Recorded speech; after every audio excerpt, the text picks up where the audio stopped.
Hi, this is Jill from the Northwoods.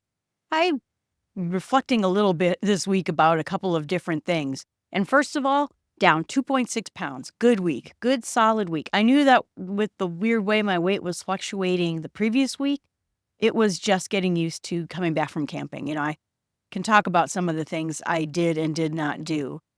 For example, I kept forgetting to take my vitamins. I now find that to be a very important part of my day. I am just not eating enough to get all the different pieces of vitamins in.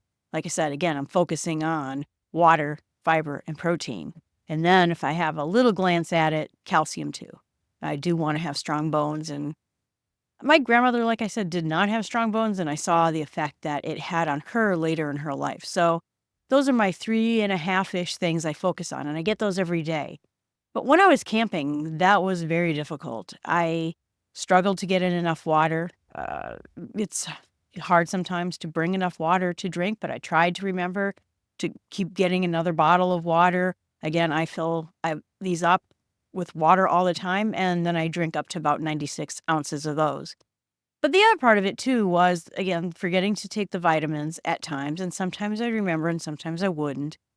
But the other part of it is that I was not getting enough fiber, and that is really important. And since the conference and now in camping, I'm finding that to really be one of the hardest things to get in when you don't have full control of your diet. Protein, I think you can always find something with protein.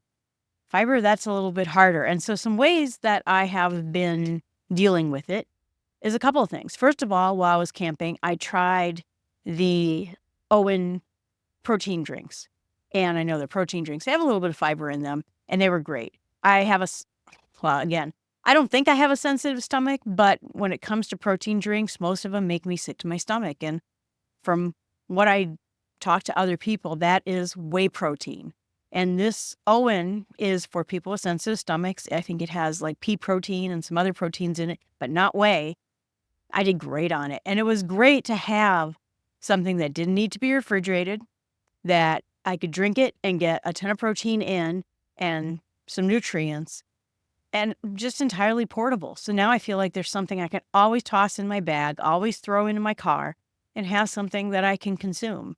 I noticed that Owen has two varieties. It's a 20-gram protein bottle and a 32-gram protein bottle.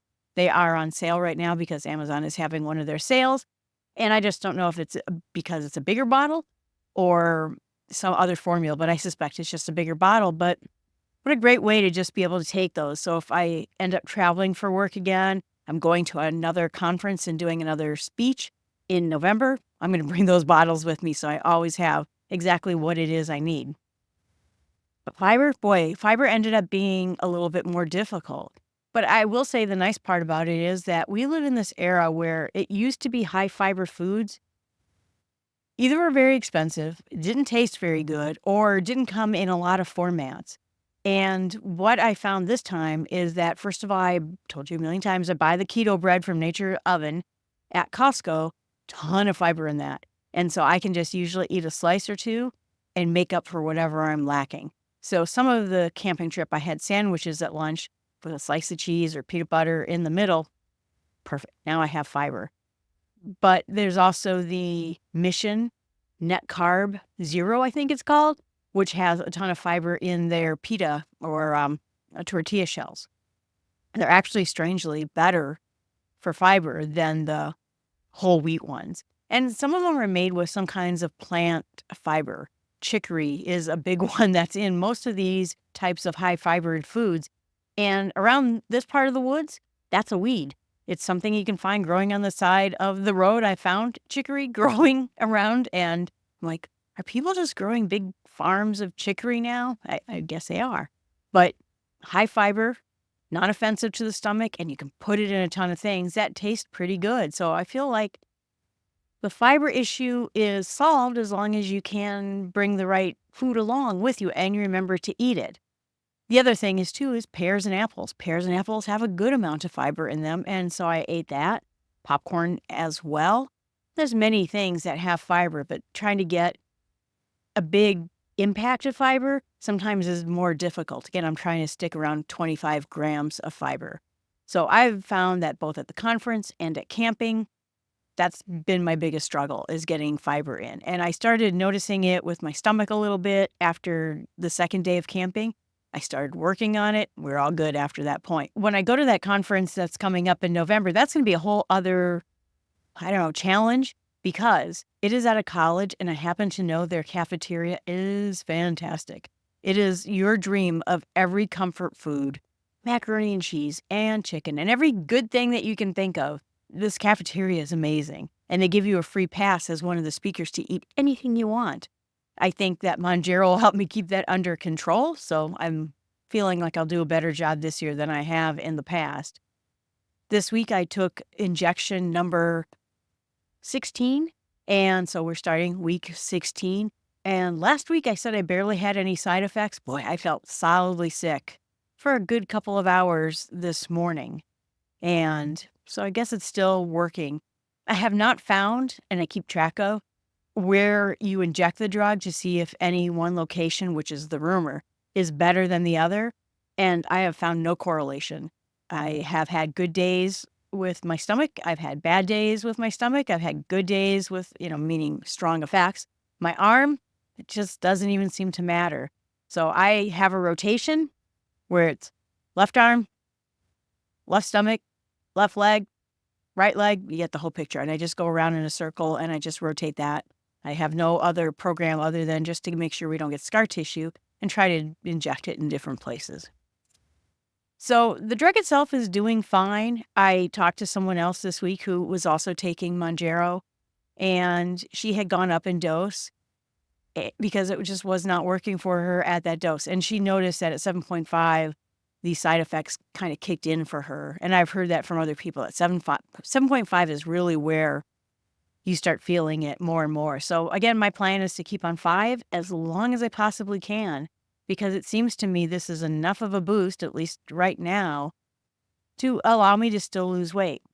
The other thing that I changed this week was I upped my calories just a little bit. I started out at about 1,200 calories, and then it sort of meandered to 1,000 calories, and then I was sort of dipping into the 900 calories, and I started noticing that I was weaker than I expected. I mentioned maybe at camping, I took the drug and I felt tanked. I was just sitting in the chair and I was just trying to recruit myself, and then we went for a hike again while camping. Boy, I was wiped out, and again, I think I don't notice that because mostly I work, which is sitting at my computer, working on the computer. So I don't notice my energy levels as much as I did when I was camping. But I started noticing too that probably in August that the texture of my hair changed. I always had good, flowy, bouncy hair. I might have weighed too much. I maybe didn't focus on my makeup or my clothes enough, but I always had good hair. And I started noticing that my hair was getting flat.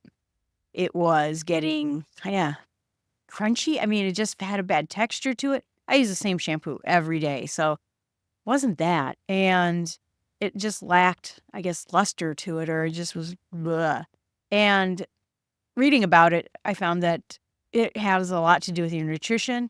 So again, I started up on being really dedicated to my vitamins. That helped a bit after probably about a month. And then I started upping my calories back up to 1,000 again. Because I see people on Reddit and other places where they eat a lot of calories and the Mounjaro still works for them for losing weight. And so I thought, well, what if there's a point of vanishing returns? That you eat 1,200, which is where I started out, and I lost fantastic weight. But maybe 900 or 800 isn't better. Maybe you don't lose more weight. I know for women in particular, the body starts freaking out if it doesn't think it has enough calories. So it will start slowing your metabolism down, trying to hold on to keep your body alive. And so if you put your body into some sort of a calorie panic, it can be worse actually. So I bumped up my calories, went back to where I was at the beginning, still had a 2.6 pound loss this week, and feel great. I am more energized. I noticed today. And my hair, like I said, since I've been upping that, a little bit softer, a little bit more flowy than it was. So I think finding your right calorie for you is important. We don't want a crash diet. Again, I read about this woman who crashed diet, and she said that she had some regrets because one, she had a lot of skin left over because if you lose weight too quickly, you'll start gaining skin around your neck, you'll start gaining skin around your stomach and other places, and it takes a while for it to kind of adjust back to that. And if you go too fast, then you kind of get a lot of skin. She lost bone density, she felt weak. Some days she said she couldn't get out of bed, and I really haven't had any of that happen. And like I said, I had a better week at about 1,100, 1,200 calories than I did when I was doing 8, 9. So I don't know that in the sense it made a successful impact by having less. So I'm going to try some experimenting a little bit more to see if, if I can stick back up at the higher calorie and still lose weight. Then the other thing that happened that was interesting this last week is I went to my class reunion. Saw a lot of people I hadn't seen in a while. And what was funny is while I'm losing weight and I'm down on weight itself, it was interesting to me that I'm not still yet close to where I was in high school. And where I was in high school, and I was so unhappy with my weight. But, everyone else also weighed less. I was just so unhappy with my weight. I just felt overweight all the time. The boys didn't like me, made me sad, that kind of thing. And yet now I weigh more than that, and I just keep hoping I can get back to the part, which I should next spring, to the part where I weighed in high school. But a lot of people were very complimentary to me and said, I look good. One thing I did notice is I found pictures of me at the starting weight and at this weight before, and I was bigger. I was much bigger, and I was a much bigger size. And I think that has to do with the fact that now I lift weights, I do body resistant exercise, I work out with a trainer, and so I'm more compact. I am now in a size that was probably where I was at, 25 pounds less than I am right now. So I think while I still have a lot of weight to lose, I'm more compact right now. I am smaller as a human being. I'm fitting into smaller pants, smaller shirts, and I think it is because of the weightlifting body resistance exercise I've been doing. I mean, you can look at pictures of me when I weighed this before, and I am a lot bigger as a person. So the exercise pays off by raising your goal weight. According to the BMI scales, I'm 5 foot tall. So that means I should weigh around 100 pounds. But if you look at my body mass of muscle and non-fat body mass, it is saying that I should really be somewhere in that 115 to 120 range. And that is because I have more muscle now than I did then. I have not lost weight, but I have raised my goal weight, which in the end is just as good, as long as I keep, going and not give up on that and then turn all that to fat later. So I have high hopes. I think this is still, again, going very well for me. I think it's being disciplined about it and noticing, using this as an experiment. When do I notice I don't feel well? When do I notice that I feel great? What's going on with my body? And it's not something that I paid attention to before. Now I am, and I'm able to tell days I feel all right and days maybe I don't feel so well. So there you have it.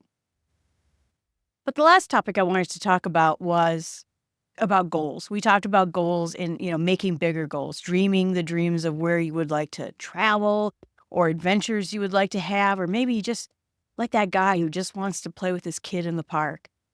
That's one thing of it. Then there's the other part about procrastinating, looking for that perfect day. And I'll tell you the kind of person I was. I was not the person looking for the perfect day. I'm not a perfectionist. But what I was doing is I was procrastinating in other ways of getting my goals.